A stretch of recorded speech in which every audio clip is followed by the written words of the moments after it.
Jangan lupa tolong di subscribe dan ketik loncengnya. Terima kasih.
Allah yang berkuasa memimpin kehidupan orang yang percaya kepadanya di dalam iman.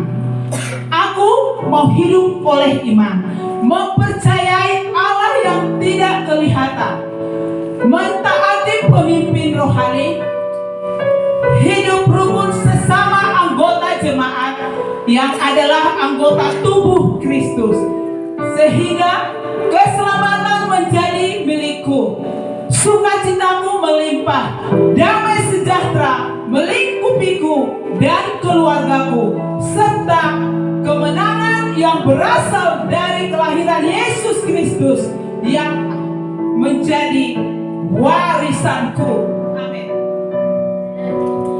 Dahsyat, sungguh besar kuasa Allah dalam hidupku. Aku mau maju terus dan mendapatkan firman kebenaran. Keberhasilanku bukan karena apa yang kumiliki, sukacita bukan karena apa yang kucapai, tapi aku berhasil karena aku mampu melakukan firman Allah. Mujizat terbesar dalam hidupku ketika aku mengalahkan dosa, mengalahkan kelemahanku, mengalahkan keterbatasanku dan pergumulan hidupku. Aku kuat dan berkemenangan. Haleluya. Dengan kuasa firman Allah yang merendahkan hatiku, membawa roh Allah bergerak di dalamku, hidupku tidak sama lagi. Ada terobosan ilahi terjadi di dalamku. Keluargaku diselamatkan. Imanku menjadi bangkit. Rohku berkobar membawaku kepada pertumbuhan rohani. Perjalanan hidupku semakin jelas.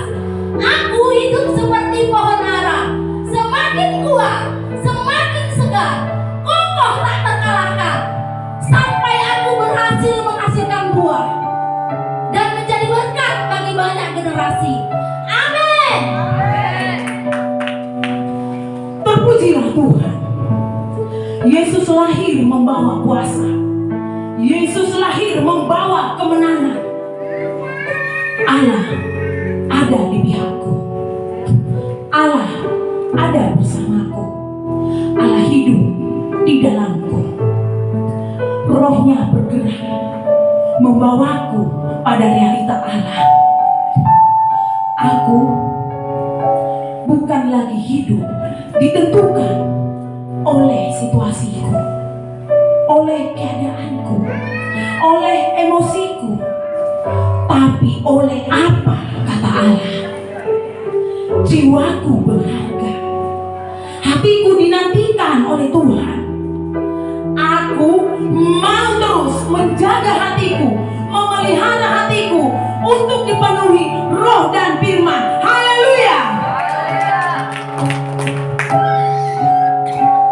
Pengenalanku akan Tuhan akan membawaku kepada sukacita abadi. Tiada yang lebih indah selain menerima damai Allah. Aku mau tunduk pada firman Tuhan.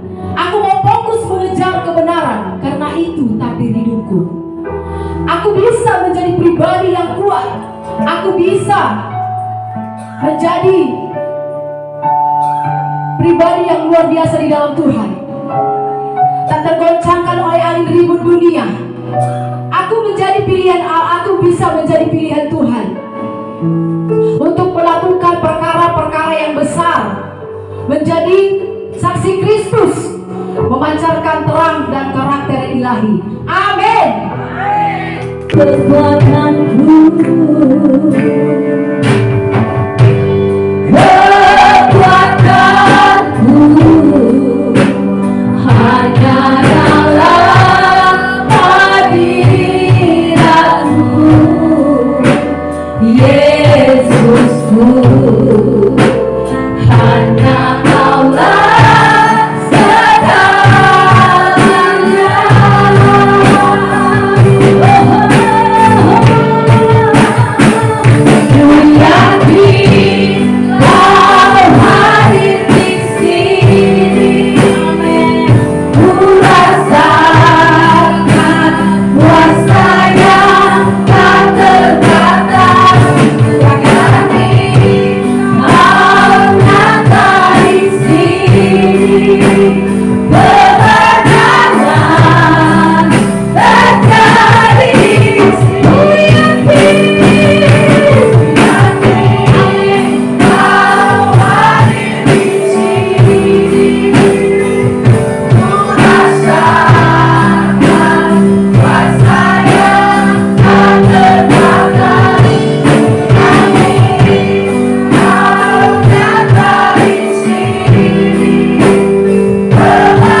yang sudah lahir baru, tentu Natal bagi kita tidak sekedar Natal bayi di palungan saja lagi, tapi bagi kita adalah Natal mempersiapkan diri menyambut Yesus datang kembali. Haleluya. Nah, mungkin 5 tahun, 10 tahun, 20 tahun yang lalu Yesus sudah lahir di hati kita. Nah, sekarang Yesus sedang siap-siap kita terima atau kita sambut datang kembali kedua kali. Itu bagian anak Tuhan, maka kita harus siap menyambut Dia datang kembali. Datang pertama itulah peristiwa Natal.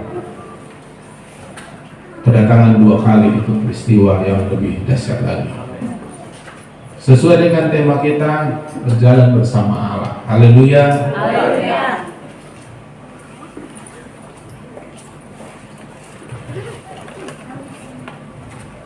Kita tidak akan dapat berjalan bersama orang yang kita ikuti kalau kita tidak mengenal. Jadi kita harus mengenal Tuhan dulu. Tentu ada pasti hubungan yang terjalin di antara orang yang bersama dia berjalan. Berjalan bersama memiliki arti beriringan, mengikuti atau bersama-sama. Berjalan bersama berarti tidak sendirian. Yang namanya berjalan bersama pasti ada teman atau yang mendampingi. Dan Tuhan mau bersama kita. Dia Immanuel, Allah yang beserta kita. Bahkan mau berjalan bersama kita. Hubungan kita tidak akan berjalan bersama orang yang tidak kita kenal. Pasti ada hubungan yang terjalin di antara orang yang berjalan bersama dengan Dia. Dan gaya hidup kita juga akan dipengaruhi oleh dengan siapa kita berjalan. Haleluya. Kita melihat Yohanes 10 ayat 3 sampai 4. Yohanes 10 ayat 3 dan 4. Untuk Dia penjaga membuka pintu dan domba-domba mendengarkan suaranya, dan Ia memanggil domba-dombanya masing-masing menurut namanya dan menuntunnya keluar. Jika semua domba-dombanya telah dibawanya keluar, Ia berjalan di depan mereka dan domba-domba itu mengikuti Dia karena mereka mengenal suaranya. Haleluya. Tuhan mengatakan Dia adalah gembala, kitalah domba. Dan Dia mau kita mendengar suaranya dan mengikuti. Jadi untuk berjalan bersama Tuhan dimulai dari mendengar suara. Karena Tuhan menggembalakan umatnya, dombanya dengan suara. Ketika Tuhan bilang berhenti, maka kita berhenti. Ketika kita mendengar Tuhan berkata maju, maka kita maju. Ketika Tuhan berkata kepada kita ke kanan, Dia sedang bergerak ke kanan dan kita pun sedang ke kanan. Jadi dengan suaranya kita digembalakan, dengan suaranya kita bergerak. Itu sebabnya domba-dombaku mendengar suaraku dan mengikuti aku. Berapa orang yang ikut hadir di ruangan ini pada waktu kita KKR Natal GPD pemulihan di Permakalian? Berapa orang yang ikut? Ya, Anda dapat double porsi dari khotbah ini. Ada 4 hasil kalau kita berjalan bersama Allah. Ada 4 hal yang terjadi dalam diri kita. Nah, sekaligus itulah yang terjadi, itulah yang menjadi tanda, itulah yang menjadi akibat kalau kita berjalan bersama Tuhan. Kenapa? Karena siapa yang berjalan bersama kita, maka itu akan mempengaruhi kehidupan kita, apalagi Tuhan. Yang pertama adalah kita akan memiliki buah roh.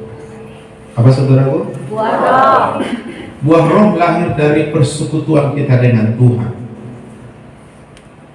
Apa hubungan buah roh dengan kedekatan dengan Tuhan? Buah roh adalah hasil atau dampak dari seseorang menyerahkan dirinya untuk dipimpin oleh Tuhan melalui Roh Kudus-Nya untuk melangkah dalam kehendak-Nya. Jika kita berjalan bersama Tuhan, ini akan mengakibatkan kita berbuah. Itu yang dijanjikan Yesus dalam perumpamaan tentang pohon anggur dan kita ranting-rantingnya. Munculnya atau dihasilkannya buah merupakan tanda seseorang berjalan bersama Tuhan. Buah itu adalah perubahan karakter yang semakin serupa dan semakin menyatakan sifat Tuhan. Buah roh, ada 9 buah roh yang kita tahu dalam Galatia 5 ayat 22 sampai 23, yaitu kasih, sukacita, damai sejahtera, kesabaran, kemurahan, kebaikan, kesetiaan, kelemah lembutan, penguasaan diri. Buah roh ini adalah sifatnya Tuhan, sifatnya Roh Kudus. Dan itulah akibat kita berjalan bersama Tuhan. Maka muncul buah ini, yaitu buah roh, yang menjadi karakter kita, karakter ilahi. Saudaraku, kekuatan kita bukan di uang. Kekuatan kita bukan di dalam pengetahuan atau hal-hal fisik. Kekuatan kita yang sesungguhnya ditanamkan Tuhan, ditaruhkan Tuhan, dibangun Tuhan dalam diri kita, itu karakter. Dan karakter adalah hasil dari hubungan kita dengan Tuhan, hasil dari kita berjalan bersama Tuhan.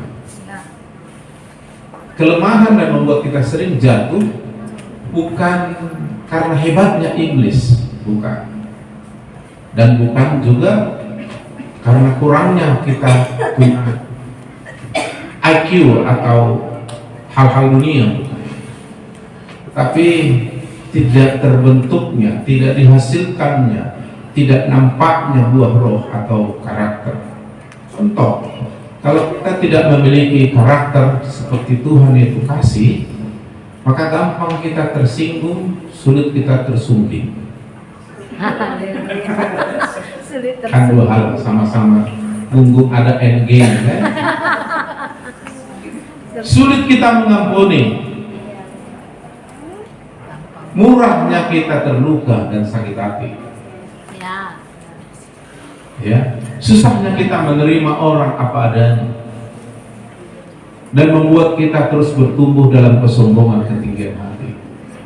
Nah, sombong dan kasih dua hal yang bertentangan ini. Dan kasih ini adalah sempurna. Pengetahuan boleh hebat, iman boleh sempurna, tapi kasih ini yang menentukan. Maka dikatakan 1 Korintus pasal 13, kalau nggak ada kasih, walaupun kita punya semua, maka sia-sia seperti gom gemerincing. Nah, kasih ini nggak bawaan lahir, bukan sifat kita awal. Sifat kita awal adalah sifat dosa atau kesombongan. Tapi sifat kita asli sebenarnya kesombongan atau kebiasaan buruk atau karakter yang sama dengan dunia ini. Kasih ini muncul karena hubungan kita dengan Tuhan ketika kita berjalan dengan Tuhan. Dalam bahasa aslinya disebut agapao atau agape, kasih Allah. Kasih Allah itu sempurna, tanpa batas, lebih indah dari apapun, lebih tinggi dari langit, lebih dalam dari laut. Tak ada yang bisa menandingi. Dan Allah itu menggambarkan hidupnya adalah kasih. Allah itu adalah kasih. Itu sebabnya kalau kasih ini ada, maka kita mudah mengampuni. Saudara, orang yang jatuh itu adalah orang yang murah sakit hati, orang yang merusak, digerogoti kehidupan rohaninya, bahkan jasmaninya, adalah orang yang kepahitan. Banyak sekali orang kalah karena tidak memiliki karakter yang dihasilkan akibat berjalan bersama Tuhan, itu kasih. Dan kasih yang terbesar, iman, pengharapan, kasih yang terbesar. Iman mulai mantap, pengharapan bisa teguh, Tapi kalau nggak ada kasih, nggak ada kekuatan. Karunia bisa hebat, tapi kalau karakter tidak ada, kita tidak memiliki kekuatan secara pribadi. Itu sebabnya Yesus bilang, belajar pada aku karena aku lemah lembut rendah. Itu karakter. Orang yang lemah lembut nggak bisa pecah. Pecah karena tanah liat yang lembut, nggak bisa. Makin dihantam makin bagus dia. Tapi pecah karena kaca luar langsung retak, berkeping-keping, batu langsung menggelegar dia. Rendah hati nggak akan bisa dijatuhkan orang rendah hati. Orang rendah hati hanya siap-siap aja ditinggikan Tuhan, dan Tuhan senang itu. Tapi Tuhan menentang orang sombong dan kasih itu dua hal yang berbeda. Sombong bawa kelahiran kita sebagai orang berdosa, kasih bawa kelahiran kita di dalam Kristus setelah berjalan bersama Tuhan. Dan tentu kalau kasih ini ada, pasti sukacita pasti ada. Amin. Kalau sukacita ada, pasti damai sejahtera ada. Ya. Belum pernah saya bilang, Pak sebenarnya saya damai sejahtera, cuma lagi nggak ada sukacita, nggak ada itu. Saya sebenarnya Pak sukacita, cuma nggak damai saya sekarang, nggak ada juga itu. Kalau kasih ada, kesabaran pasti, bahkan panjang sabar, gak gampang terpengaruh, tapi mempengaruhi dia. Kemurahan, tidak pelit, tidak sulit, suka memberi, murah hati namanya. Kebaikan ya sudah jelas baik. Kesetiaan, kalau orang setia pasti akhirnya bagus. Ya. Yang terpanggil terpilih setia pasti menang bersama Yesus. Amin. Banyak orang baik, tapi orang setia siapa yang menemukannya? Ya, benar. Hanya orang yang berjalan bersama Tuhan. Yes. Amin. Kelemah lembutan. Wah, ini juga mantap. Yesus bilang berbahagialah yang lemah lembut karena mereka akan memiliki atau menguasai bumi. Orang yang lemah lembut akan didukung oleh bumi ini. Ya. Orang yang keras akan bertentangan dengan bumi ini. Maka orang yang lemah lembut katanya akan memiliki bumi. Artinya bumi tanah ini semua akan mendukung kita. Nah, satu saat saya khotbahkan itu. Penguasaan diri. Orang yang bisa menguasai diri menjadi seorang pahlawan yang merebut kota. Haleluya. Jadi dalam semua ini kita kuat. Itu sebabnya Tuhan mau mengajak kita berjalan bersama Dia, supaya kita bergaul dengan Dia, dan akhirnya kita diubah dan menghasilkan akibat namanya buah roh. Dan buah roh ini muncul, itu kekuatan. Anda kaya, makin kaya belum tentu kuat. Malah saya lihat orang makin pintar, makin kaya, makin cepat jatuh. Ibarat pisang kepok, batangnya besar, daunnya banyak, buahnya banyak, saking banyaknya tumbang sendiri. Ada pernah saya lihat pisang saking banyaknya buahnya tumbang, dia harus diganjal pakai kayu. Kenapa? Akarnya tidak kokoh. Bukan seperti pohon aras, bukan seperti pohon aras itu akarnya hebat. Ya. Pohon korma apalagi di padang gurun pun dia bisa tumbuh subur. Ya. Karena rahasia di akarnya, rahasia di karakter kita. Akar itu tidak nampak, tapi itu menentukan. Karakter itu di dalam kita. Ya. Kalau karunia nampak, doakan orang sakit sembuh, nampak, Kristus nampak. Nah. Tapi karakter di dalam. Tapi saat menghadapi tantangan, saat menghadapi godaan, saat menghadapi perubahan situasi, disinilah karakter bermain. Ya. Dan karakter itu yang menunjukkan kualitas rohani kita. Bertumbuh rohani artinya karakternya muncul, karakter ilahi. Ya. Haleluya. Haleluya. Luar biasa. Sudah pasti kalau kita memiliki buah roh ini, sudah pasti kita seperti di surga sementara di muka bumi. Orang mencaci kita, orang mengejek kita, memfitnah kita, tenang aja kita. Malah kita mengampuni dan memberkati. Ya. Kan dahsyat itu. Maka mujizat terbesar setelah keselamatan adalah perubahan karakter. Bukan orang mati bangkit. Banyak orang dikasih karunia Tuhan membangkitkan orang mati, tetapi karakter itu proses berjalan bersama Tuhan. Coba bayangkan kalau Anda, ibu-ibu, punya karakter ini. Luar biasa. Haleluya. Haleluya. Luar biasa. Nggak gampang terbawa arus, terbawa situasi. Iya. Pokoknya orang berjalan bersama Tuhan, akibatnya ada dua roh dalam dirinya. Amin. Yang kedua, ada ketenangan, ketentraman yang besar dalam hati. Di dalam Yesaya 32 ayat 17 dikatakan, jika kita berada dalam kebenaran atau di jalan yang benar, maka tumbuh atau muncul di sana adalah damai sejahtera, suatu ketenangan dan ketentraman yang besar. Itu juga pastinya yang dirasakan domba-domba Kristus jika mereka berada dekat dengan Sang Gembala. Daud mengatakan, sebagai domba dari Tuhan yang adalah gembalanya, aku tidak takut bahaya, sebab Engkau besertaku. Jadi sekalipun bahaya itu ada dan nyata, ketakutan itu sirna, tiada, karena berjalan bersama Tuhan. Haleluya. Yesaya 32 ayat 17 bilang, di mana ada kebenaran, di situ tumbuh Damai sejahtera.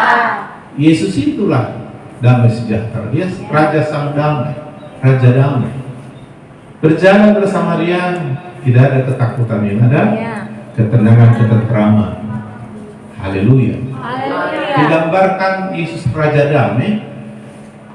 Waktu murid-murid bersama Yesus sedang menuju suatu daerah, melewati satu danau yang luas, dan Yesus tidur, murid-murid sedang menghadapi masalah. Yesus ada di kapal itu, murid-murid bersama mereka.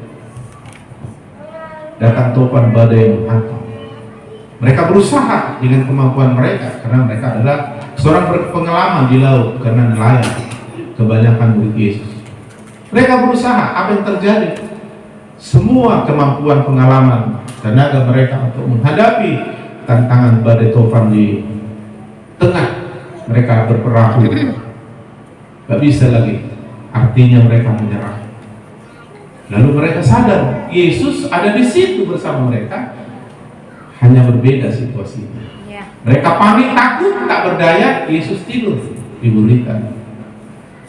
Saudara bisa bayangkan, begitu takutnya, begitu goncangnya murid-murid menghadapi badai topan, deburan air dan suara badai, dan mungkin sudah dibikin usaha, mungkin layar sudah diturunkan, mungkin beban sudah dibuangi, tapi pada keputusan dalam bahaya mereka akan mati. Tapi pada saat yang sama Yesus tidur. Orang gawat, Yesus tidur. Saudara, banyak masalah, kadang-kadang nggak bisa tidur. Iya kan? Bahkan sudah minum pil tidur tak tidur. Saking banyaknya minum pil tidur, jadi tidur selamanya. Kena serangan jantung. Iya. Yesus tidur. Kenapa? Karena Dia Raja Damai. Hanya saja murid-murid tidak sadar bahwa mereka bersama Yesus. Akhirnya Yesus bangkit dan berhardik, kenapa kamu takut? Lalu Dia berkata kepada badai dan topan, diam, tenang, diam, tenang. Sebenarnya damai itu sudah ada kalau mereka sadar, Iya. kalau mereka bersama Yesus dalam hati dan dalam iman mereka. Mereka melupakan Yesus setelah mereka menghadapi kesulitan, baru mereka ingat Tuhan. Biasanya kita gitu kan, kalau masih bisanya kita aja maju, nggak bisa lagi baru ingat Tuhan kita kan. Nah, padahal sebenarnya berjalan bersama Tuhan, kita nggak boleh abaikan Tuhan. Coba sejak awal mereka bilang, Tuhan ada badai, bagaimana ini? Ya udahlah, tidurlah kamu sama, nggak apa-apa. Nggak mungkin badai topan laut itu bisa menenggelamkan Yesus, karena ada Tuhan di atas segala Tuhan. Amin. Amin. Cuma waktu itu mereka belum mengenal Tuhan. Iya. Jadi akibat berjalan bersama Tuhan, ketenangan, ketentraman yang besar. Haleluya. Haleluya. Damai sejahtera yang dari Tuhan itu bukan karena situasi, Ya. itu karena kita berjalan bersama Tuhan. Amin. Kebenaran menumbuhkan. Damai Ya, sejahtera. mungkin kalau datang sertifikasi bagi pegawai negeri atau datang apa itu gaji apa itu 13. ke-13 atau THR baru damai kan? Ya. Lalu damai sebentar karena damai dari dunia itu sebentar seperti asap. Lalu dibelanjakan uang ini habis hilang damainya. Tapi damai dari Kristus dikatakan seperti sungai yang tidak pernah kering. Amin. Haleluya. Jadi bukan ada faktor karena dukungan situasi, Ya, benar. hanya karena berjalan bersama. Yes, amin. Hari-hari terakhir hari masa yang sukar. Ya. Bahkan seluruh dunia bilang tahun 2023 akan ada goncangan yang hebat di dunia ini, termasuk resesi ekonomi. Para ahli bilang, ekonomi bilang, bahkan Jokowi waktu pertemuan G20 pun bilang, Amerika juga tahu itu. Memang Alkitab pun sudah bilang jauh sebelumnya, cuma mereka terlambat tahunya. Alkitab sudah bilang hari-hari terakhir masa yang sukar. Bahkan semua akan tergoncang. Hanya yang tidak tergoncang Amin. adalah kerajaan Yes. Allah. Makanya datanglah kerajaan menjadi kehendakmu. Terimalah kerajaan Allah. Amin. Hiduplah di dalamnya. Ya, amin. Dan engkau tidak akan tergoncang. Ya. Haleluya. Haleluya. Justru kita berjalan dalam damai. Sejahtera. Iya, bawaannya damai. Berbahagialah orang yang membawa damai karena mereka disebut Anak-anak Allah. anak Allah. Itu sebenarnya salah satu pembawa damai, bukan perusuh. Haleluya.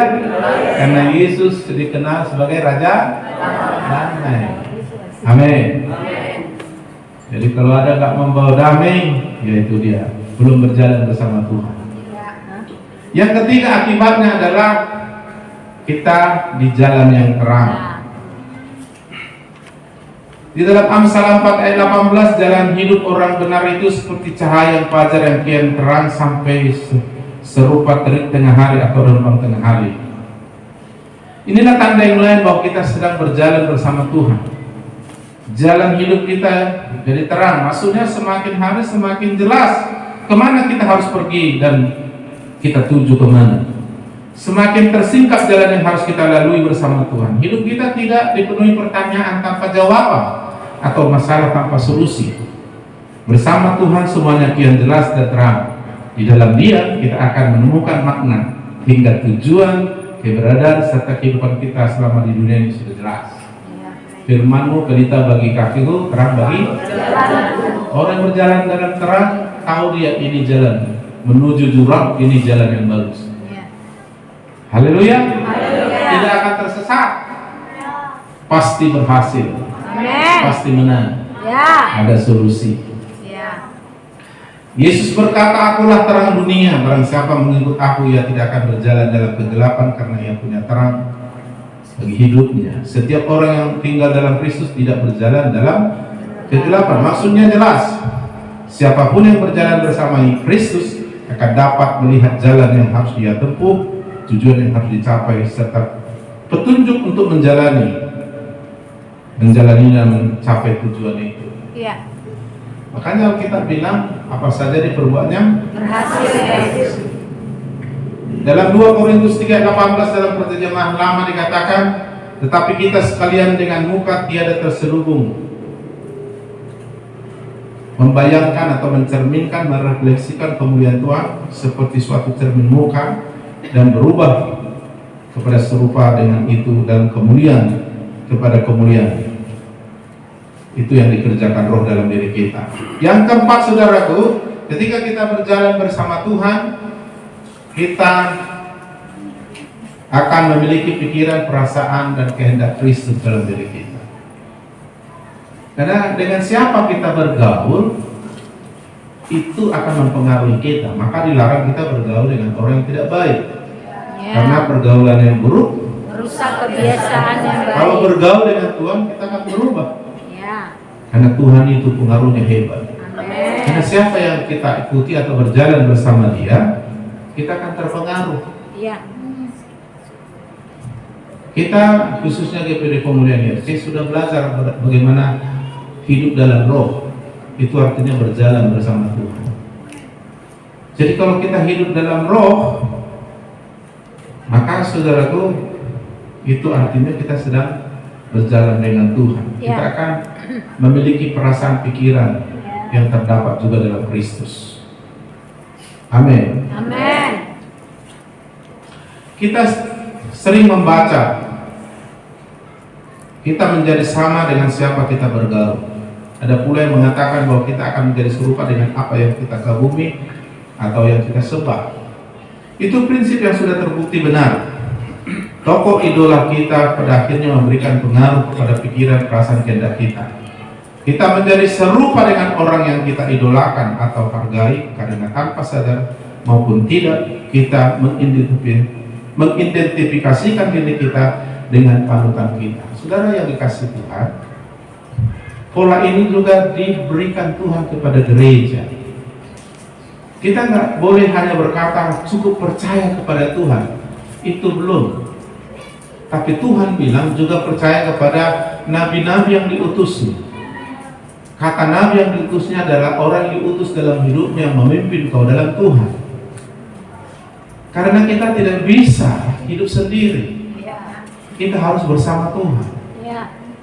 Asal Tuhan aja bersama kita, kita sudah pasti menang walaupun didukung atau tidak didukung orang lain. Nah, Tuhan lebih dari siapapun atau apapun. Amin. Itu sebabnya saudaraku, kita tidak akan bisa berubah dan tidak menjadi apa-apa, menjadi siapa kalau tidak kita mengikuti. Tentu yang kita ikuti juga akan mempengaruhi hidup kita. Maka yang pertama yang harus kita ikuti adalah Tuhan. Amin. Amin. Yesus bilang, dombaku mendengar suaraku dan mereka mengikuti aku. Namun Tuhan menyuruh kita mengikuti pemimpin kita. Jadi kalau saudara mengikut Tuhan tapi tidak mengikuti pemimpin, saudara juga salah. Karena Tuhan yang membuat pola itu cara Tuhan. Semua orang yang tidak mendengarkan dan tidak mengikuti arahan Musa, mereka tidak sampai ke Kanaan tapi mati. Hanya 2 yang lolos, yaitu Yosua dan Kaleb. Saudara yang dikasihi Tuhan, di gereja juga Tuhan utus ada orang yang memimpin saudara. Kalau saudara nggak dengar dan mengikutinya, saudara nggak bisa mengikut Tuhan dengan benar. Dan pemimpin juga mendelegasikan dirinya melalui pemimpin di bawahnya. Jadi kalau saudara nggak mendengar apa yang diperintahkan pimpinan, di sini Bapak Rohani dan para pemimpin yang bersama dia, maka bagaimana cara saudara mengikut Tuhan? Kita tidak bisa menjadi sesuatu kalau kita nggak mengikuti seseorang. Ini kesalahan banyak orang. Yang penting hubunganku dengan Tuhan. Nggak cukup nampaknya rohani tapi salah. Karena Tuhan bilang kita harus ikuti pemimpin. Amin. Itu sebabnya setiap generasi, setiap gerakan ada pemimpin disuruh Tuhan untuk kita ikuti, dan itu sedang mengikut Tuhan. Misalnya di sini kaum ibu, saya serahkan dipimpin oleh ibu gembala, istri Guru Panjaitan. Lalu ibu bilang, aku tahu begini nih. Saudara harus ikuti. Amin. Lalu ibu mendelegasikan kepemimpinan kepada ibu, misalnya di Padang Halaman, Ibu J. Boru Sianturi. Ibu J. Sianturi katakan begini. Saudara nggak ikuti, saudara tidak akan menjadi apa-apa. Ya, ketika ibu saya lihat, kita di Rantau Prapat punya Natal ini, baju apa ini? Nila ya. Memang ada kesulitan. Nggak ada uang ini semua, ini anak-anak. Tapi saudara harus mengikutinya. Nggak tahu di Padang Halaman sudah ada perintah Ibu Guru Sianturi, kita pakaian ini gitu. Atau dibilang nggak ada uang, ini. Saudara harus belajar mengikuti Tuhan melalui para pemimpin. Kalau tidak, saudara sedang tidak mengikut Tuhan, percaya. Nggak boleh saudara sendirian ikut Tuhan. Ya, benar. Haleluya. Haleluya. Mengikut Tuhan bukan dengan caramu, dengan cara Tuhan. Alkitab sudah bilang, hormat, tunduk, taatilah pemimpinmu dalam Kristus Tuhan. Anda tidak menjadi siapa-siapa di dalam Tuhan kalau saudara tidak mengikuti seseorang. Dan seseorang itu adalah Tuhan utus pemimpin. Pemimpin itu juga mendelegasikan dirinya. Jadi ketika kita tidak mengikuti pemimpin, kita bilang mengikuti Tuhan, itu salah. Ya. Justru karena kau mengikuti Tuhanlah, maka kau harus mengikuti pemimpin. Ini pahami ini, saudara. Memang kadang-kadang sulit menurut kita mengikuti pemimpin itu. Seperti kita berkata sulit mengikuti Tuhan. Sebenarnya tidak. Saya sudah mengajarkan tahun ini bahwa mengikut Tuhan itu paling enak sedunia. Amin? Kalau mengikut Tuhan aja nggak enak, lalu mengikut apa ya? Tuhan bilang, kalau kamu dipilih seluruh berbeban berat, datang sama aku. Lalu apa yang terjadi? Kelegaan yang terjadi. Kan enak. Jadi jangan bilang, berat kali Tuhan beban ini dari kau, nggak sanggup aku, letih lesu aku, udah berhenti aja.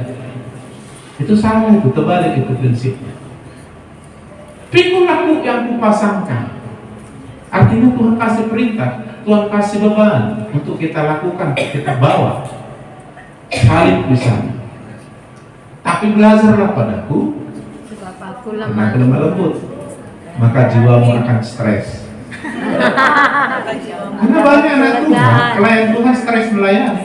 Ya, benar. Kawanku udah banyak kena penyakit S3, bukan sekolah S3, penyakit S3, stres, stroke, stroke. Banyak kawan udah mati, bahkan umur di bawahku jauh. Mungkin bagi dia berat sekali melayani. Oke lah, memang jemaatnya bandel, melawan dan sebagainya. Tapi dalam sejahtera kita kan nggak tergantung pada jemaat yang bandel. Tergantung apakah kita berjalan bersama Tuhan atau tidak. Haleluya. Haleluya. Dan saudara harus mengikuti Tuhan melalui pemimpin. Tentu pemimpin yang mengikut Tuhan di sini. Paulus kasih contoh, ikutlah aku seperti aku mengikut Kristus. Jadi pemimpin pun harus memastikan dia sedang mengikut Yesus. Haleluya. Haleluya. Jadi selama dia mengikut Yesus, sudah pasti engkau sedang mengikut Yesus. Ya. Amin. Amin. Aku tahu dalam mempersiapkan Natal ini banyak hal ya. Apapun ibu ini belum gila lah. Kami 2 bulan di situ. Satu lagi apa juga? Lain lagi lah. Oh, nggak tahu ibu ini. Uang ini Natal per tahun Natal ini banyak ini. Memang kita harus ikuti. Amin. Belajarlah kepada aku karena aku lemah lembut, jiwamu mendapat. Sebab ku yang kupasang. Kalau kita belajar sama Tuhan bagaimana cara memikulnya. Ya. Yang jelas lemah rendah hati pasti enak. Beban yang ku taruh pun Iman. makanya aku nggak mau stres. Padahal saya sebenarnya kalau mau dibilang mau sibuk. Ya sibuk. Tapi bukan sok sibuk. Ada orang sok sibuk tapi nggak ada sibuk. Ada mondar-mandir gitu. Sibuk juga mondar-mandir kan. Misalnya mau membawa ini ya dia mondar-mandir dia. Sok sibuk itu. Ngapain kamu bawa mikrofon Pak? Tapi mondar-mandir. Itu sok sibuk. Ya. Haleluya. Haleluya. Nggak ada di sini tuh. Amin.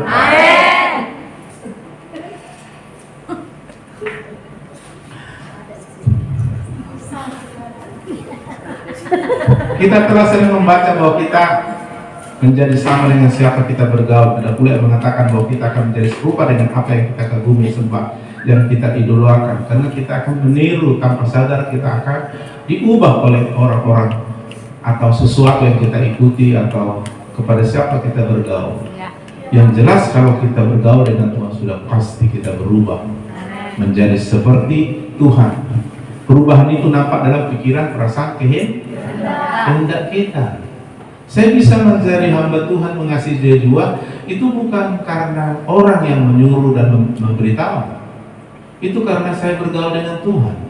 Ya. Sampai saya tinggalkan agenda saya, cita-cita saya. Cita-cita saya dulu mau jadi orang hebat.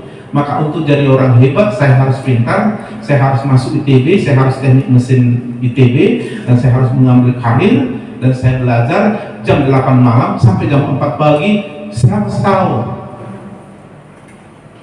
Di tengah jalan saya mengenal Kristus, saya bergaul dengan Tuhan, dan seterusnya Tuhan memberikan pikiran, perasaan, agendanya, kehendaknya. Akhirnya saya bilang, saya mau Tuhan.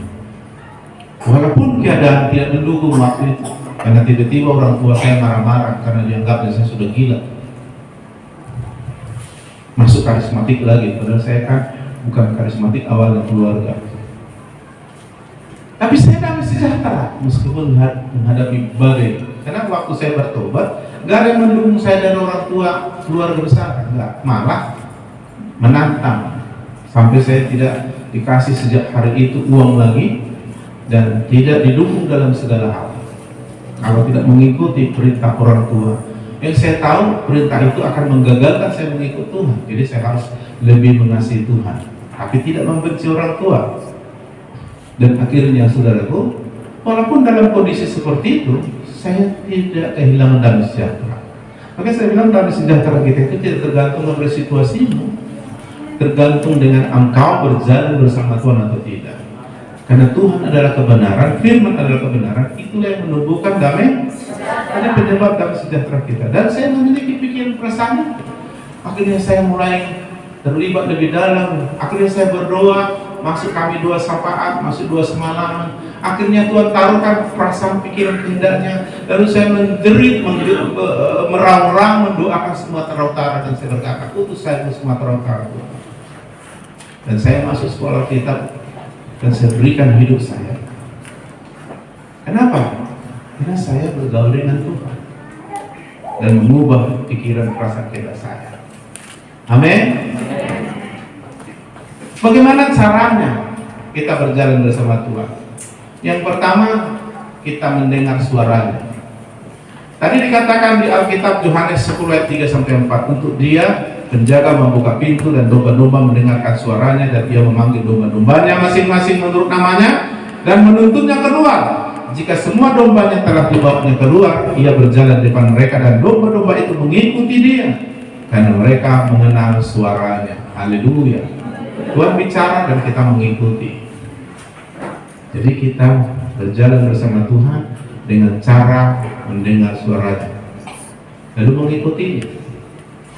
Bisakah kita mendengar suaranya? Bisa. Ketika kita sudah dilahirkan kembali, kita sudah diberi kemampuan mendengar suara Tuhan. Ya. Semakin kita bergaul dengan Tuhan, semakin jelas, semakin akurat, semakin bisa kita bedakan suara Tuhan dengan suara yang bukan Tuhan. Hingga kita terbiasa. Misalnya, suami istri yang sudah bergaul dan hidup bersama puluhan tahun, tak usah lihat wajahnya, dengar suaranya sudah pasti. Kalau ada pun orang coba meniru, dia tahu ini bukan, ini tiruan, aslinya bukan begitu. Dan itu tidak dihafal. Gak ada sekolah cara mengenal suara para suami-suami istri untuk mengenal suara istri atau suaminya. Itu akibat pergaulan. Itu sebabnya saudaraku, ayo belajar peka dengan suara Tuhan. Karena dengan cara itu kita bisa berjalan bersama Tuhan. Tuhan bicara, kita ikuti, begitulah kita berjalan bersama Tuhan. Sehingga kita berkata, Tuhan adalah gembalaku. Oleh sebab itu Bapak Ibu sekalian yang dikasihi oleh Tuhan, khususnya kaum ibu, ayo, apalagi kita sudah mau mengakhiri tahun ini, masuk ke tahun 2023, pastikan kau berjalan bersama Tuhan. Yang kedua, caranya rendah hati. Cukup 2 ini aja, gak usah banyak. Yang pertama tadi apa? Mendengar suaranya, mengikuti. Yang kedua, Mazmur 25 ayat 9, ia membimbing atau Tuhan membimbing orang yang rendah hati menurut hukum, dan ia mengajarkan apanya? jalannya kepada orang-orang yang rendah hati. Tuhan tidak akan mengajar membimbing kalau kita sombong, Ya. malah menantang orang sombong, merendahkannya. Tapi orang rendah hati dikasihi, ditinggikan, bahkan di sini dikatakan membimbing, mengajarkan jalannya. Sehingga Tuhan beritahu, nah tuh kesana jalannya, kesana. Jadi caranya Anda harus dengarkan suara, ikuti, dan saudara harus belajar terus rendah hati. Karena Tuhan akan mengajar jalannya. Dia akan membimbing kita menurut hukumnya. Kalau kita berjalan dengan Tuhan, ada 4 hal yang kita alami. Pertama tadi apa? Kita akan memiliki buah. Yang kedua, ketenangan. Yang ketiga, apa? Hidup dalam terang, berjalan dalam terang. Tahu kita tujuan hidup kita, kemana kita. Yang keempat, pikiran perasaan kehendak Tuhan. Pikiran perasaan kehendak Tuhan membuat kita nggak pernah meleset, karena kehendak Tuhan itu sempurna. Haleluya. Siapapun yang menempatkan berjalan kehendak Tuhan, dia sedang berjalan menuju kesempurnaan dan kehidupan, keberhasilan, kemenangan. Karena Tuhan menghendaki kita menang lebih dari menang. Haleluya. Nah, kita bicara jalan. Ya, baru-baru ini saya sudah khotbahkan tentang infrastruktur rohani. Jokowi membangun Indonesia dengan percepatan yang luar biasa, dan salah satu kunci untuk mencapai itu, maka dia bangun infrastruktur, terutama jalan. Jalan ini banyak gunanya. Walaupun orang bodoh bilang, masa jalan dihabiskan ratusan triliun bangun jalan, maka bisa jalan dimakan? Tidak. Tapi oleh jalan orang bisa tambah makan. Di samping menyatukan pulau-pulau yang begitu banyak, 13.000 pulau, jalan ini dibutuhkan untuk mempersatukan. Dan juga jalan ini adalah menghubungkan percepatan ekonomi. Misalnya di daerah Labuhan Batu, di dalam sana jalannya nggak bagus, lalu ada petani sawit di sana sudah cukup berhasil, lalu jalannya nggak bagus, nggak bisa dilewati truk, maka walaupun hasil banyak, mereka tidak akan bisa meningkat ekonominya. Kenapa? Karena nggak bisa diangkut untuk dijual ke pabrik ini sawit, akhirnya busuk dari situ. Atau kalau jalannya kurang baik, di sana di jalan yang baik, katakan di kota atau di jalan yang lumayan bagus, harga sawit misalnya harganya 1.500 per kilo. Tapi di jalan yang sangat sulit itu bisa menjadi 1.000 atau 800 karena sulitnya perjalanan. Jadi makanya infrastruktur ini sangat penting. Nah, apa infrastruktur rohani kita untuk mencapai jalannya? Apa jalannya? Nah, kita sudah bicara tadi berjalan bersama Tuhan. Tentu ada jalannya. Nah, kita sudah belajar infrastruktur. Ayo jemaat GPD Pemulihan, masih ingat apa itu infrastruktur rohani kita? Firman Tuhan. Pertama apa? Firman Tuhan. Iya, terus terima firman Tuhan. Yang kedua Roh Kudus. Tapi Roh Kudus bergerak tergantung dengan firman yang kau terima. Tapi kerendahan hati menentukan kau bisa menerima atau tidak. Yang keempat, ketiga, doa. Ibadah. Karena Tuhan hadir di tempat sucinya. Ketika 2-3 orang berkumpul beribadah, Dia ada di tengah kita. Dan kalau Dia ada di tengah kita, hadiratnya kita alami. Kalau hadiratnya ada, kita dipulihkan, kita disembuhkan, ada sukacita, ada melimpah, damai sejahtera. Amin. Makanya jangan jauhkan dirimu dari ibadah. Haruslah beribadah. Karena Tuhan akan memberkati roti makanan, air minumanmu, dijauhkannya penyakit, tidak ada yang mandul keguguran, tapi musuh-musuhmu akan lari. Haleluya. Itulah akibatnya beribadah. Dan yang keempat,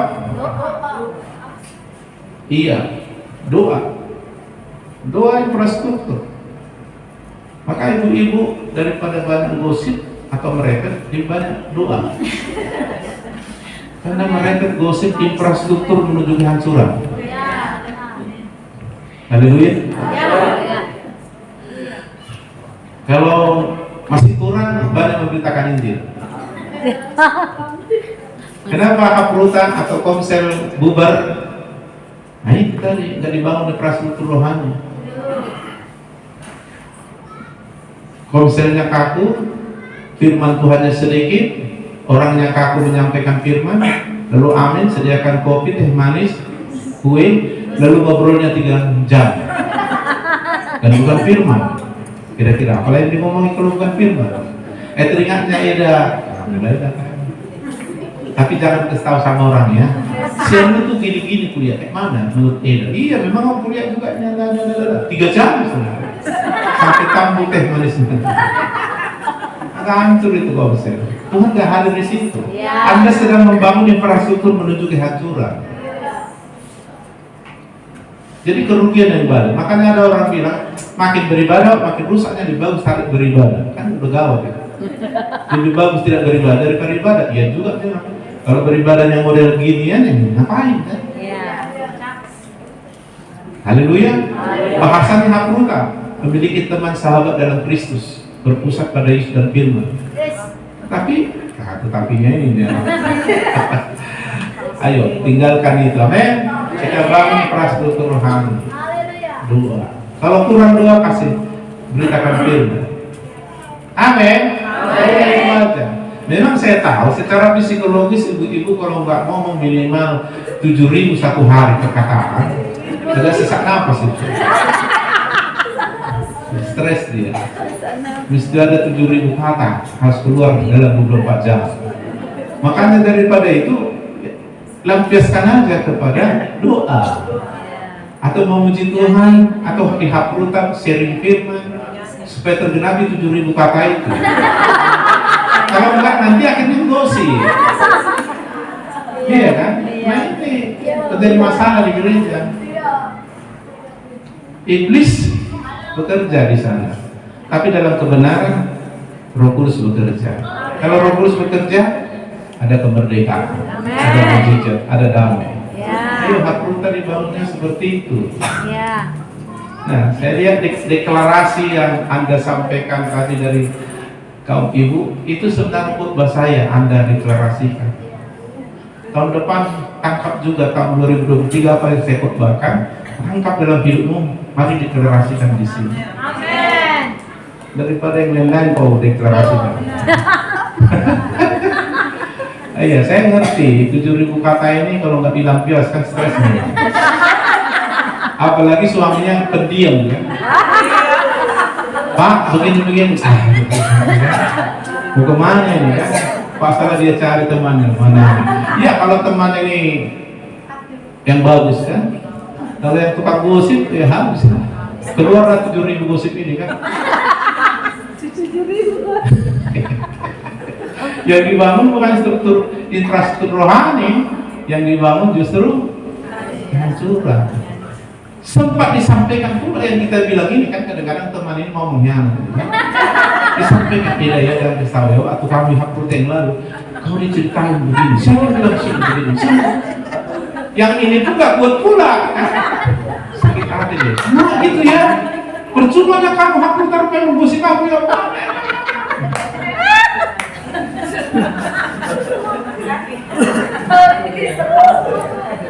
Haleluya. Kalau bapak-bapak tahan memang dia tidak ngomong. Tahan dia nggak ngomong, cuma pikiran yang jalan. Kalau ngomong nggak tahan dia, apalagi dia pendiam memang nyaman aja dia ngomong. Ya, tapi pikiran yang jalan. Makanya laki-laki harus banyak renungin firman, jangan pikiran yang kemana-mana. Itu dia ya. Ibu-ibu ini kesalahannya, kelemahannya di ngomong. Jadi kalau ada pertengkaran suami istri atau pertengkaran dengan mertua, orang tua atau sesama jemaat, pasti kalau ibu-ibu itu pasti ngomongnya yang salah. Udah pasti ke situ. Ada orang memang dia memiliki kelemahan, tapi ngomongnya dijaga, jadi nggak menimbulkan banyak masalah. Gitu. Tapi ya namanya 7.000 kata harus dikeluarkan. Ada di 7.000 kata. Iya, makanya ada orang kalau udah stres, pergi dia ke tepi pantai, lalu dia menjerit, nggak usah pala ke tepi pantai, pergi aja ke haprutan di komsel, sharing aja. Ya, kalau pun ngerumpi firman aja. Sampai 7.000 kakak keluar. Amin. Kalau itu udah terbangunlah itu, udah mantaplah itu. Haleluya. Supaya kita berjalan bersama Allah. Amin. Kalau berjalan sekarang Allah udah aman lagi ya. Ibu-ibu, Anda bisa menjadi kuat ya kalau Anda bersatu dengan komunitas. Yang kedua, kalau Anda bisa berduet dengan suamimu. Suami istri yang berduet itu dahsyat. Anak saya bilang, wis, ketika bapak sama mama berkolaborasi dahsyat ya. Iya.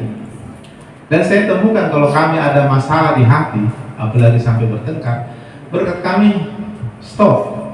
Pantaslah Mazmur 133 dikatakan bahwa Tuhan memerintahkan berkat kepada yang rukun. Rukun itu karena kebenaran. Kebetulan topik di KKR PGK kan kebenaran menumbuhkan damai. Semua hadir di sini di PGK waktu itu kan? Mantap, saudara. Ya kalau nggak ada kebenaran pasti yang tumbuh adalah pertengkaran, bersaingnya, ego, kepentingan diri sendiri. Nah, oleh sebab itu Bapak Ibu sekalian, khususnya ibu-ibu, ayo jadi kuat. Bersatu ibu-ibu, saling membangun, supaya olehmu, suamimu yang kurang bertobat atau tidak bertobat bisa dimenangkan. Memang istri dan suami di mata Tuhan sama, tapi fungsinya berbeda. Haleluya. Sebabnya seorang diri tidak baik, makanya Tuhan menciptakan pasangan. Tidak baik seorang diri, makanya jangan suka menyendiri. Bersama, tentu bersama ini adalah dengan orang-orang yang mengikut Tuhan. Amin. Nah, begini, kalau tadi saya bilang suami istri sudah bisa berkolaborasi dalam Tuhan, saling mendukung dalam Tuhan, dahsyat. Saya sudah melihat Alkitab juga membenarkan satu bisa diputuskan, kalau dua disatukan bertahan, tiga sudah bisa mengalahkan. Satu orang hebat bisa mengalahkan 1.000, tapi kalau bersatu dua orang hebat ini 10.000, bukan 2.000, 10.000. Itu sebabnya PGK kita buka supaya berkolaborasi pendeta ini. Tapi hanya kebenaran yang bisa memungkinkan itu. Iya. Dahsyat. Saya percaya ibadah seperti ini hadirat urapannya lebih kental, apinya lebih hebat daripada 2 orang. Iya. Makanya dalam ibadah itu kok lebih ini, iya. Kenapa?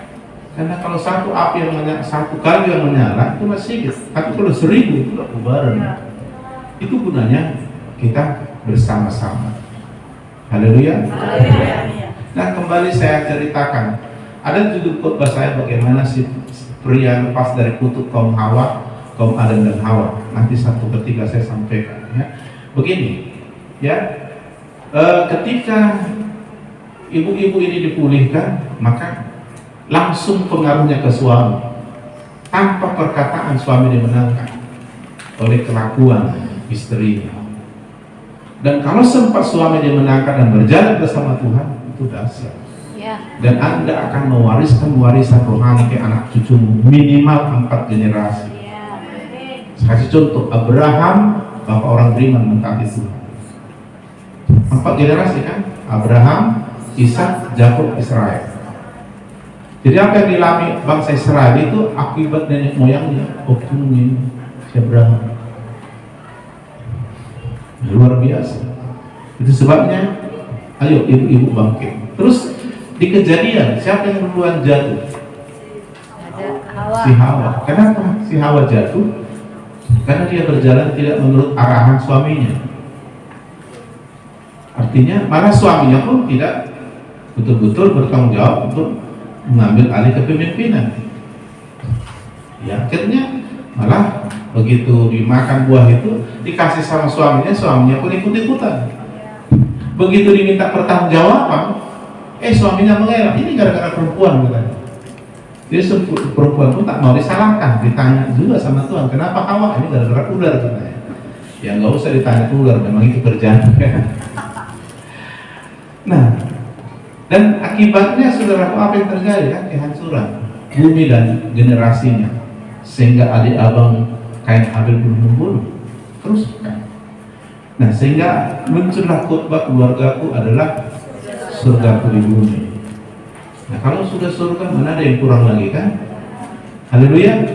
Kira-kira di surga yang nyata nanti kalau kita sampai pada Bapa, apa yang kurang di sana? Enggak ada. Enggak ada yang kurang di sana. Apa saja yang membuat kita sukacita, apa saja yang membuat kita hidup dan bahagia sudah ada di sana. Tidak ada kurang lagi di sana. Nah, itunya makanya bahkan di muka bumi pun Tuhan sudah setting itu. Datanglah kerajaanmu, jadilah kehendakmu di bumi seperti. Jadi bisa itu terjadi dalam rumah tangga. Dan rumah tangga itu sangat dipengaruhi oleh seorang istri. Iya, Simpson begitu hebat, dipanggil Tuhan sejak lahirnya. Tapi oleh seorang wanita hancur juga dia. Itu sebabnya memang Tuhan sudah bilang jangan merupakan pasangan yang tidak seimbang dengan orang yang tidak. Dan Tuhan sudah bilang itu kepada ayahnya si Simpson. Dan ayahnya si Simpson sudah pesan kepada si Simpson, jangan kau menikah dengan bukan orang Israel. Menikah dia dengan Delila. Pengaruhnya perempuan ini hebat. Baik secara positif bisa dipakai Tuhan sampai penolong suaminya, tapi bisa juga dipakai itu menghancurkan yang namanya seorang gagah perkasa namanya Simpson. Apa hebatnya Simpson? Lihat kurang hebatnya dia. Tapi karena seorang wanita yang tidak tepat, yang tidak bisa menolong suaminya mencapai tujuan Tuhan, hancur seorang pahlawan ini, Simpson. Jadi artinya pria tidak bisa sempurna tanpa wanita, tapi wanita juga tidak bisa berjalan tanpa pria. Amin. Kalau ini kolaborasi, dahsyat. Siap-siaplah keluargamu seperti surga. Mungkin sekarang belum, tapi mulai saja. Jangan tuntut dulu orang, mulai dari diri. Karena terang lebih berpengaruh dari gelap. Kalau kau hidup dalam terang, hidup dalam Tuhan, pengaruhmu hebat. Secepat kehadiran terang, secepat itulah gelap akan naik. Kita adalah gelap, terang akan mempengaruhi gelap. Amin. Kehidupan Kristus dalam diri kita lebih berkuasa dari kematian akibat dosa. Makanya nggak bisa orang-orang memiliki kehidupan Kristus membiarkan pembusukan di sekitarnya. Kehidupan Kristus akan menghidupkan kematian akibat dosa. Jadi kita ini berpengaruh sekali. Itu sebabnya berjalanlah dengan Tuhan. Luar biasa nanti. Amin. Gereja yang berjalan bersama Tuhan akan menuai besar-besaran jiwa-jiwa. Dan Alkitab bilang bangkit menjadi teranglah, sebab terang datang kemudian Tuhan nyata. Dunia dalam kegelapan kekelaman bangsa-bangsa, tapi ketika Tuhan terbit, terang Tuhan terbit kemudian nyata, bangsa-bangsa akan datang. Tuhan izinkan goncangan, tapi itu kesempatan bagi kita dipakai Tuhan menyatakan kemuliaan Tuhan, banyak jiwa diselamatkan. Saya ulangi lagi, tsunami yang meluntar-lantarkan Aceh, justru di situ banyak orang yang bertobat. Jadi bagi kita kesempatan Tuhan dimuliakan, Tuhan dinyatakan, kemuliaan Tuhan didemonstrasikan pada waktu banyak tantangan. Bagi mereka itu kesempatan juga melihat betapa hebatnya Tuhan. Mereka akan keluar dan lari kepada terang itu, dan terang itu nampak, kemudian itu nampak dalam anak-anak Tuhan yang berjalan bersama Tuhan. Siap-siaplah menuai jiwa-jiwa banyak. Jangan biarkan pembusukan kematian, sebab lebih berkuasa kehidupan Kristus yang kita bawa daripada kematian yang sedang merasuk orang berdosa. Lebih berkuasa, lebih berpengaruh terang daripada gelap. Jadi nggak bisa ada gelap ketika anak Tuhan muncul sebagai terang. Tidak bisa ada kematian akibat dosa ketika anak Tuhan membawa kehidupan Kristus dalam diri. Ayo Padang Harapan, jangan biarkan mereka membusuk di sana. Ayo di Gapmangan, jangan biarkan. Rakyat kita semua yang hadir, jangan biarkan mereka dibusukkan oleh dosa, mati. Mari alirkan kehidupan Kristus ketika engkau terhubung dengan mereka. Usir kegelapan ketika terang Tuhan yang terbagi menjangkau mereka. Saya percaya ini akan terjadi 2023. Amin. Mari kita berdoa.